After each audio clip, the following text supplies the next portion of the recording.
mbokki internautes yi suivre seen la nouvelle vision la scène de l'innovation ñu war nañu ak yéen ci seen jotaay nouvelle vision acti di wax ci wàllu actualité tey jii nag ñu ngi fii ci Wakhinane Nimzatt seet suñu mbokk Khalifa Ndiaye bokk ci PUR du ñu def lu dul bàyyi Khalifa mu nuyoo Khalifa salaamaaleykum. maaleykum salaam ñu ngi nuyu internet yi suivre à travers nouvelle vision di am mbégte lool ci entretien bi ñu war a am waaw ñu ñaan yàlla rek lépp lu ñu fiy génnee mu doon loo xam dina jëriñ nit ñi lépp lu ñu ci xaar rek yàlla matale ko incha allah. kan mooy Khalifa Ndiaye. Khalifa Ndiaye benn professeur la bu am son diplôme de KSM c'est-à-dire diplôme bu ñu tuddee certificat d'aptitude à l'enseignement au collège d'enseignement moyen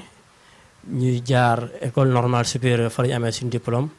Actuellement ñu ngi en service di jàngale comme professeur de France histoire géographie loolu vie professionnelle la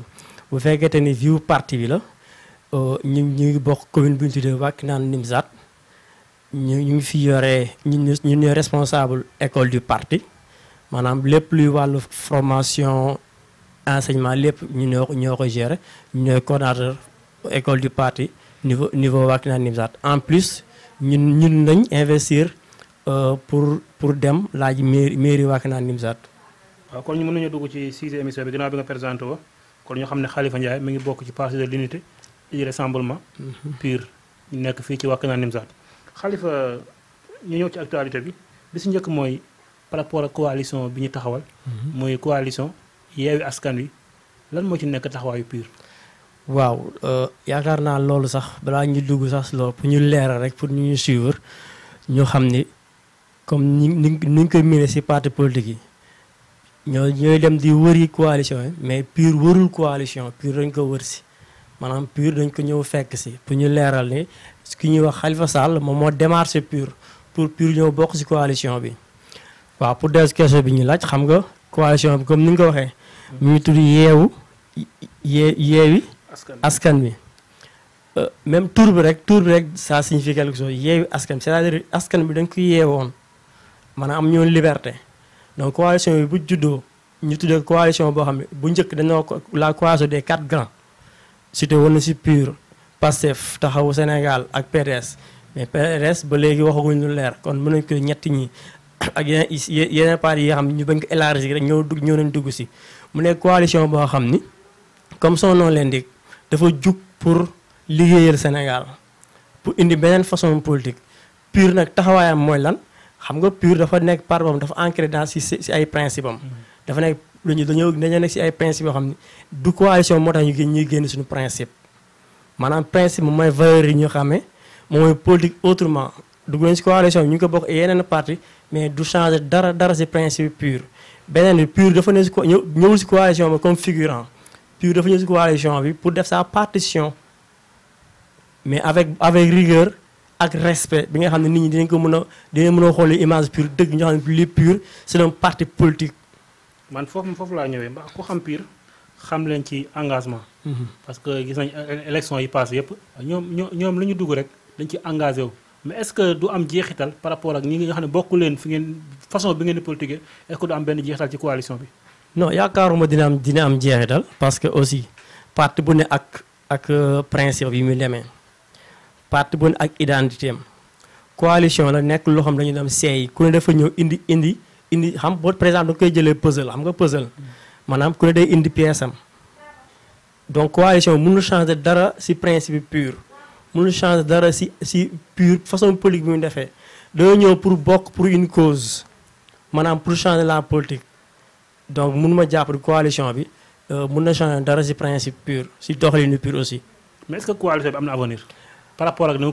commencé quoi coow li bëri nangam lu tax ñu waxtaan boole wu ñu ci nangam est-ce que am na avenir. am na avenir parce que ñi ko sekk jàpp naa ne c'est des gens responsables ku xam PUR ku xam président de PUR xam du dugg ci loo xam ni amu ci lu ko leer yaa ngi dégg coow nag mënul ñàkk parce que coalition bu ñuy teg dina am coow parce que dina am ñoom bokk ñu te bëggoon nañu bokk. dina xam ñoo am bëgg nañ ko leen woote ow ñu leen faaw mu am coow parce que politique moo ànd ak coow mais coow loolu mënul yàq dara ci avenir ci parce que boo xoolee coalition bi élection yi ñoo ko tax a jóg local moo ko tax a jóg législative bu nee présidentielle ku ne dem ak sa bopp ku jiitu ñu jàppale la kon mënul yàq dara mënul yàq dara si coalition bi rumeur yi coow li si am yëpp mook politique ñu ànd politique mu ànd ak coow. waaw ba tey ci coalition bi la ñuy ñëwaat parce que ñu ngi gis am ñu mbokk yu commencé génn sax di wax dara ci coalition bi dem nañ sax ba tudd ci PUR mën nañu ko citer Maître El Hadji Diouf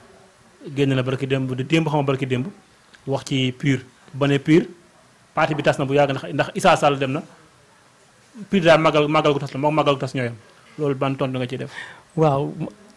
man sax ji nga dafa bokkoon samay principe mooy ku mel ni Maître El Hadji Diouf ñu tudd ko parce que moom la di ko tontu sax pour man yàq temps la parce que état mooy doxalee noonu xam dafa am ñuy tudd les brebis galeuses maanaam état bu amee sale boulot dafa am ñu ngi koy defloo te El Hadji Diouf genre boobu la boo xoolee coow Ousmane Sonko bi boo xoolee dossier yi nga xam ne dafay accabler état bi moom lañ koy jox moom mooy parce que am na làmmiñ rëy na làmmiñ ñaaw na làmmiñ te rusul dara donc bu ne PUR parti bi comme màggal bu tas lu erreur lay joxe ma xamal leen nga xamul PUR ñëpp dégg ko mu nekk seul parti bu am avenir au Sénégal xam fu mu ko teg xam PUR dafa am lu ñuy tuddee mouvement de soutien muy daayira bi Moussa Sy Moussa Sy daat ñoo boot PUR xam ñu bëri dañuy daw wax jooj mais loolu c'est la réalité daayira bi moo boot PUR te daayira bi dafa am lu ñu tuddee base affective maanaam ñi si ne new ñu si pour ut poste new ñu si pour ut xaalis mais nañ si nekk parce que principe la xale bu ëpp majeur nekk si daayira bi da ngay jënd carte PUR au fur et à mesure muy dem PUR day gën a élargir te xoolal PUR bokk na si parti yi gën a structuré kon bu ne PUR moo ko màggal ko tas loolu yaakaar naa bon waxee ku bëgg a yàq la. mais est-ce que foogul bëgguma di ñëwaat sax mais est-ce que foogul ne Issa Sall mooy PUR ndax Issa Sall dem na nangu ngeen seen poste député mu ne PUR màggal ko tas la. mais loolu moo war a fi ne Issa Sall du PUR ndax Issa Sall bu nekkoon PUR bu nangoo suñu poste député kon parti bi day tas mais Issa Sall dañ ko investir PUR ko investir ànd ak moom gunge ko dem na créé na parti boppam mook partem la mais teewul yàqul dara si PUR xam nga tey par exemple boo jëloon tey parti yi fi nga xam ne seen leader yi dañoo démissionné dem feneen parti bi day tas parti yi nga xam ne seen leader dañoo dem coalition ak yeneen parti maanaam dañoo dem see ak yeneen parti bi day tas mais Issa Sall ba mu génne bële est-ce que dégg nga coow biir PUR déggoo coow ba léegi parti mu ngi amee stabilité ba léegi parti mu ngi doxal ñu ngi léegi sur base tranquillement sans coow parce que Issa doon PUR Issa dañ ko jëloon rek comme coordonnateur ñu bëri lañu comme Issa du secrétaire général parti bi mais coordonnateur simplement la woon membre PUR la woon coordonnateur ba mu demee nag ba gisatul boppam si PUR c'est la démocratie mu dem ak boppam ñu dem ak continuer suñu parti loolu mu yàqul dara suñu parti. kon daal El Hadji Diouf mën nañu naan kon amul moom PUR màggal gu tas la. non loolu waxi seen. màggal bu tas moom bëri na mbooloo. màggal bu tas xam nga màggal bu tas day bëri mbooloo benn ñaar màggal dafa barkeel. kon bu nee moom xamul sax lu ko wax loolu bu nee PUR màggal bu tas la xamul sax lu ko wax loolu barke bi PUR dafa am barke te si kanam dina gis li ma la wax élection yi di ñëw ak yii ñëw dans l'avenir yéen gis PUR dafa am xam nga PUR dafa nekk li ñuy tuddee réel politique PUR dafa nekk réel politique maanaam loo xam ni dafa am tànk kanam mais amul tànk ginnaaw politique xanaa président xëy nañ teg parti bi suuf mais tànk mi naan dem leen dañuy gën a dem te PUR day gën a massifié wu kon màggal bu tas boobu waxi ku daanu sareet la.